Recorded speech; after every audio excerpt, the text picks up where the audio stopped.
মত্ত অবস্থায় স্কুলে ঢুকে তাণ্ডব, অভিযোগ কার বিরুদ্ধে? পঞ্চায়েত প্রধানের বিরুদ্ধে অভিযোগ, যার প্রতিবাদে রাজ্য সড়কে বিক্ষোভ দেখান পড়ুয়ারা। যে ছবি আপনারা দেখছেন নদিয়ার পলাশীপাড়ার বার্নিয়ার ঘটনা। প্রতিনিধি সমীর আমাদের সঙ্গে রয়েছেন। সমীর, সরাসরি অভিযোগ পঞ্চায়েত প্রধানের বিরুদ্ধে, পড়ুয়াদেরকে পথে নামতে হলো বিক্ষোভ দেখানোর জন্য।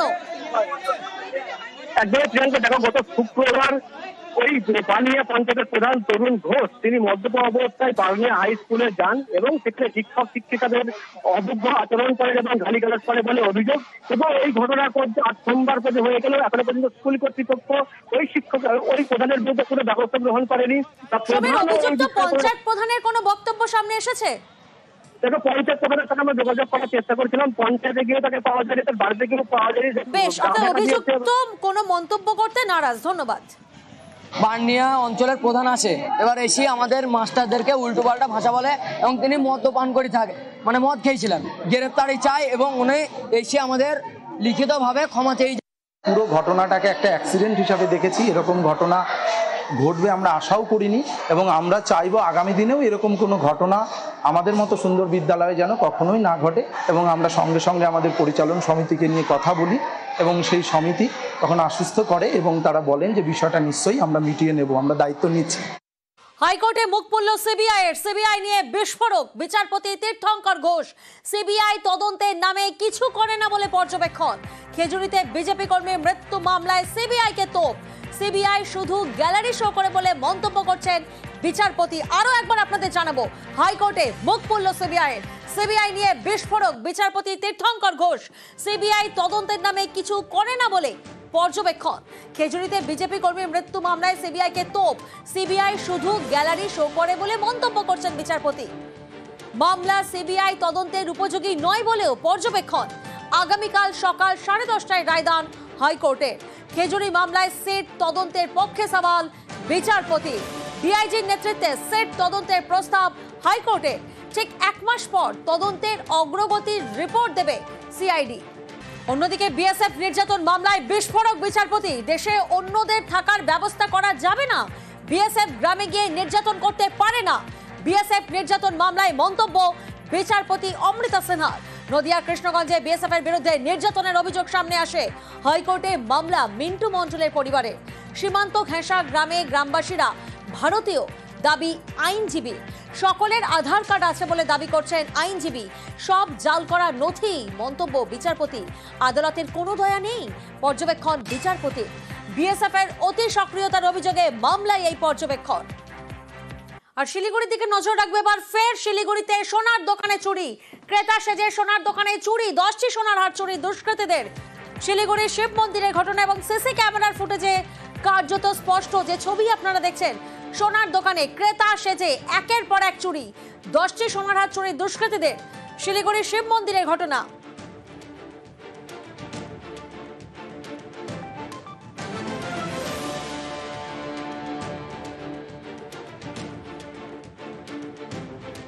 ক্রেতা সেজে দুষ্কৃতীরা আসে এবং তারপরেই হার নিয়ে চম্পট।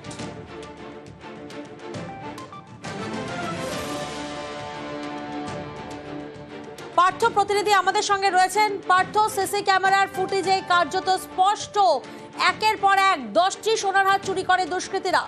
পুলিশের তরফ থেকে কি কি পদক্ষেপ নেওয়া হচ্ছে বা কি জানা যাচ্ছে?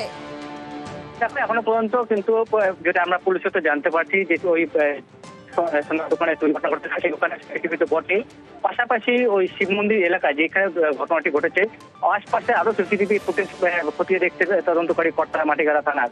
কেননা যে দুষ্কৃতীরা যখন সোনার গয়না নিয়ে পালিয়ে যায় এবং যখন তার টের পায় স্বর্ণ ব্যবসায়ী, ততক্ষণে কিন্তু এলাকা ছেড়ে চলে যায় ওই দুই দুষ্কৃতী। এবং স্বাভাবিকভাবে আশপাশে যে সিসিটিভি ফুটেজ আছে সেগুলো সংগ্রহ করছে তদন্তকারী কর্তারা। তবে এখনো পর্যন্ত কোথেকে এসেছিল বা কোনো বহিরাগত কোনো লিঙ্ক রয়েছে কিনা এখনো কিন্তু পুলিশ এই বিষয়ে স্পষ্ট নয়।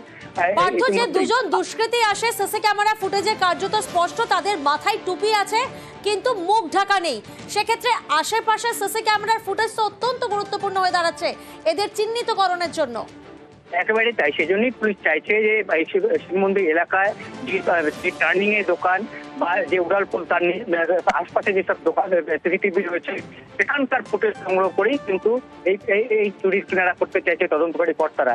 কারণ একের পর এক ঘটনা দ্রুত হচ্ছে। এর আগে আমরা দেখেছি যে সোনার দোকানে চুরি বা এটিএম লুট, সেখানে কিন্তু একটা বহিরাগত লিঙ্ক কিন্তু আমরা দেখেছি ছিল। কটার সময় এই ঘটনা ঘটে পার্থ?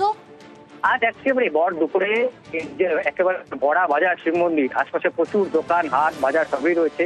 সেখানে এসে দুষ্কৃতী যেভাবে সেজে এসে এখন ফলে বলে সেই ব্যবসায়ীকে থেকে সোনার 10টা সোনার চেন নিয়ে যেভাবে পালিয়ে হলো, সেইভাবে যথেষ্ট উৎকণ্ঠা এবং উদ্বিগ্ন কিন্তু এলাকার ব্যবসায়ীরা।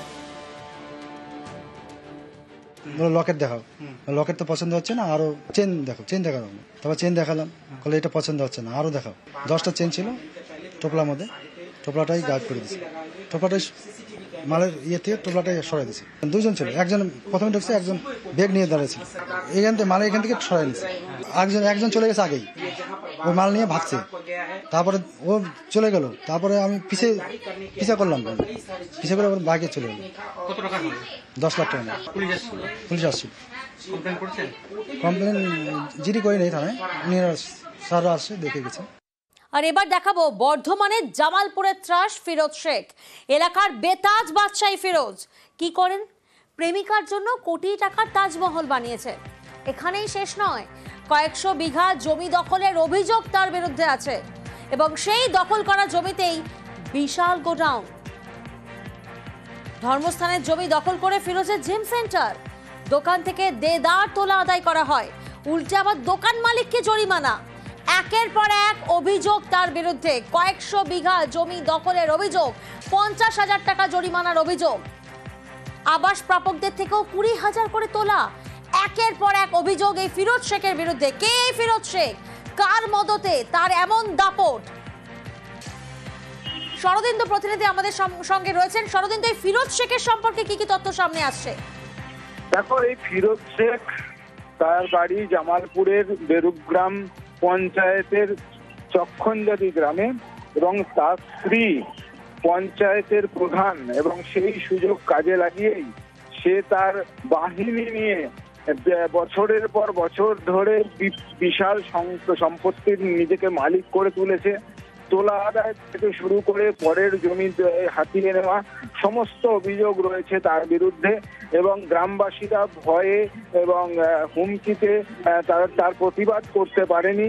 এবং আবাস যোজনায় যারা বাড়ি পেয়েছেন তাদের কাছ থেকে 20,000 টাকা করে সে তোলা আদায় করেছে বলে অভিযোগ। পরের জমি দখল করে নিয়ে সেখানে বিশাল গোডাউন তৈরির অভিযোগ তার বিরুদ্ধে, এবং এই বিপুল সম্পত্তির পাশাপাশি সে তার প্রেমিকার নামের জন্য একেবারে তাজমহল তৈরি করেছে, প্রাসাদ এবং বাড়ি তৈরি করেছে, এমনটাও অভিযোগ উঠছে। সব মিলিয়ে জমি দখল থেকে শুরু করে মসজিদের জমি, বিল্ডিং দখল করে সেখানে জিমনাসিয়াম তৈরি, এই সব নানান অভিযোগ রয়েছে এই শেখ ফিরোজের বিরুদ্ধে। অভিযোগ এই ফিরোজ শেখের বিরুদ্ধে। আমি গরিব মানুষ, আমার মা সরকার থেকে ঘর পেয়েছে, তো এইখান থেকে 20,000 টাকা নিয়েছে ফিরোজ। আপনারা দিলেন কেন? কি করে চাপে দিতে হয়েছে, না দেবো না টাকা, এই দেবো না, এই দেবো না করছে, টাকা দেবো না, এই দেবো না। মাল নিতে এসেছিল ফিরোজ বা ওর সঙ্গভঙ্গ যারা এসেছিল, সার নিল, দিয়ে বলে পয়সা দিচ্ছি বলে লোড করে নিয়ে চলে গেল, দিয়ে বলে একটু পরে দিচ্ছি। চাইতে গেলে হুমকি হামকা মারবো, এইসব দোকান বন্ধ করে দেবো এইসব বলে, দিয়ে পয়সা করি আর চায় না ভয়েতে। ওই 1,09,000 টাকা মতো মাল নিয়েছিল টোটালে 2 বছর মিলিয়ে। 25,000 টাকা পেমেন্ট দিয়েছিল আমাকে, বাকি টাকা দেয়নি। দেয়নি। চাইতে গেলে চা যাবে না, চাইলে মারধর, না দোকানে চাবি দিয়ে দেবো, এইসব কথাবার্তা বলে, যেন ভয়ে চাই না। আমি তো ঘটনাটা ঠিক জানি না, আমি খবর নিয়ে দেখবো, যদি সত্যি হয় তাহলে দল নিঃসন্দেহে ব্যবস্থা নেবে, দলকে জানাবো।